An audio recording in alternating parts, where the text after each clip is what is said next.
নাহমাদুহু ওয়া নুসাল্লি ওয়া নুসাল্লিমু আলা রাসূলিল কারীম। দূরে কাছে বিদেশ থেকে আমাকে যারা দেখছেন তাদেরকে আমি সম্ভাষণ জানিয়ে শুরু করছি। একবার বর্ণনা করেছেন জান্নাতি মৃত্যুর তালিকা কি, অর্থাৎ যারা মৃত্যুবরণ করে তারা দুই ধরনের, কেউ জান্নাতি কেউ জাহান্নামী। এখন জান্নাতি হওয়ার লক্ষণগুলো কি কি, কেমনে বুঝবো যে সেই জান্নাতি মৃত্যু পেয়েছে, একটা ভালো মৃত্যু পেয়েছে কেমনে বুঝবো? এক, জান্নাতি মৃত্যুর এর উত্তর হলো জান্নাতি মৃত্যুর অনেকগুলো আলামত আছে, চিহ্ন আছে।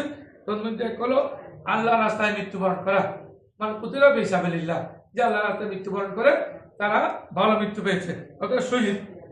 দুই, শ্বাসকষ্টে যারা মৃত্যুবরণ করে, অনেকে বেশি কষ্টের কারণে শ্বাসকষ্ট হয় মৃত্যুবরণ করেছে।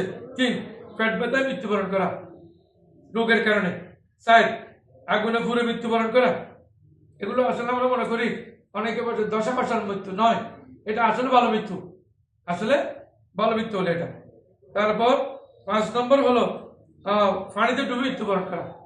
অনেকে পানিতে ডুবে মৃত্যুবরণ করে, এদেরকে কাল গরিব বলছেন, শহীদ এটা, গরিব এটা শহীদ। আর যারা যে সমস্ত মা বোনেরা ডেলিভারি কেসের মধ্যে মারা যায়, মৃত্যুবরণ করে, তাদেরকেও মৃত্যু ভালো, তারা ভালো মৃত্যু পায়।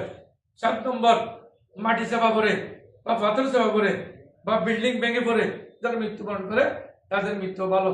যে আগুনে পুড়ে মারা গেলে কাল হরিক বলে, ওরা শহীদ মর্তব মৃত্যু পায় এবং তাদের খুব ভালো মৃত্যু।